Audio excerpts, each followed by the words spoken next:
So with the information that's starting to line up now, Tszyu and Vergil Ortiz will have a fight tonight, and it's going to be a very good fight. But also, they're starting to leak out information that Vergil Ortiz and Tszyu will still be next, and that's a lot of. I give a lot of credit to those guys. You know, that's going to be a hard fight prediction for me, breakdown for me. It's probably going to be the toughest one I've had to do in a while, just because Vergil Ortiz, Tszyu, they have such a similar style.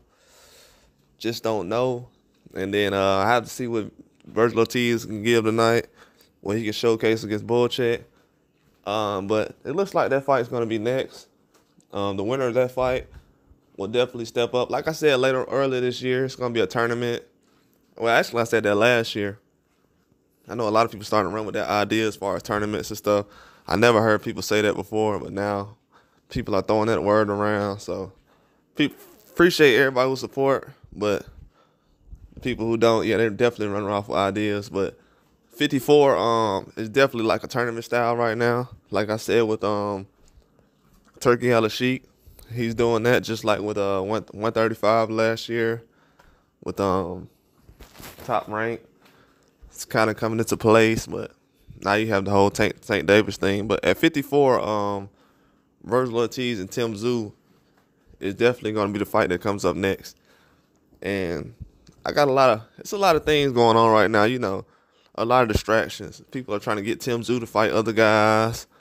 They're trying to get Vergil Ortiz to fight other people. Then people are trying to get Terrence Crawford to fight other people. I just don't understand. It's like the closer we get to having more big fights, the more spoiled and more outrageous that boxing fans get. They beg for certain fights for years. Then when it gets close to Vergil Ortiz and Crawford, or Tszyu and Crawford, who they were just begging for earlier this year before he lost to Fandora, now all of a sudden, people just act like, oh, well, that's not the fight. Like, bro, what's the problem? I don't understand. Guys moving up and trying to fight the next best. It's becoming a slap in the face now.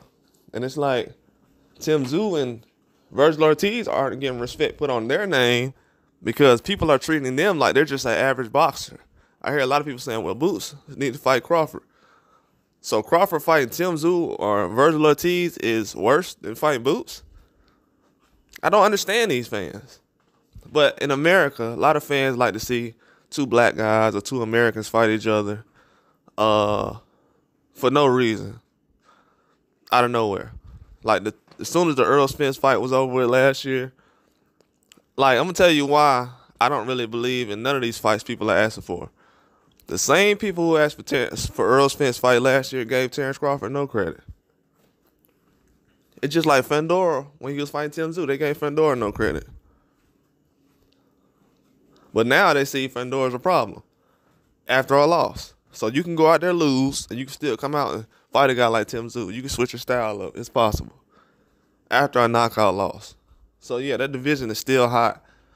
And for people to overlook guys like Fandora, Tszyu, Vergil Ortiz, you got Earl Spence at 54 now, to overlook those guys and make it seem like it's just an easy fight and we need to focus on guys at 47. Those guys at 154 are trash. No, they're not. They're not. Then you have Jermell Charlo still up there who people they're not thinking about anymore. I was asking Charlo to fight Crawford last year. Nobody said anything about Charlo versus Crawford. They didn't think Crawford was going to beat Spence. I was like, yeah, I want to see Crawford fight Charlo. And Crawford was saying, I want to fight Charlo next. Oh, you need to worry about Spence. It's the same thing now. For years, I've been hearing people say Vergil Ortiz name before they said Boots. Then when they start saying Boots versus Vergil Ortiz. Then recently they've been saying Boots versus Crawford. It's like, bro, every year y'all come up with a new fight. Last year y'all was begging people, all I want to see is Spence. Now it's all I want to see is Boots. Like, bro, come on, man. This is why I don't give Canelo and none of these guys credit. They ain't doing none of this stuff. They're not fighting anybody the fans are asking for. Period. They're not fighting anyone the fans are asking for. And we're just sitting out here acting like, yeah, Terrence Crawford supposed to give me this. And Vergil Ortiz, he needs to fight this guy. Man, this guy's older than Vergil Ortiz and ain't fighting nobody. This guy's older than Tszyu and ain't fighting nobody. Tszyu supposed to fight Charlo. Like, bro, can y'all realize that Crawford is literally fighting everybody else's mandatories. Everybody's mandatories. I'm sure Marjamal was somebody else mandatory. Tszyu was somebody else mandatory. Charlo. Now, then, you know, last year everybody was saying Tszyu was trash. Oh, he ain't worth the Charlo fight. I'd rather see Canelo. Oh, that's crazy. It's crazy. But I'll say that for the next video, though. That's all I got. Like and subscribe.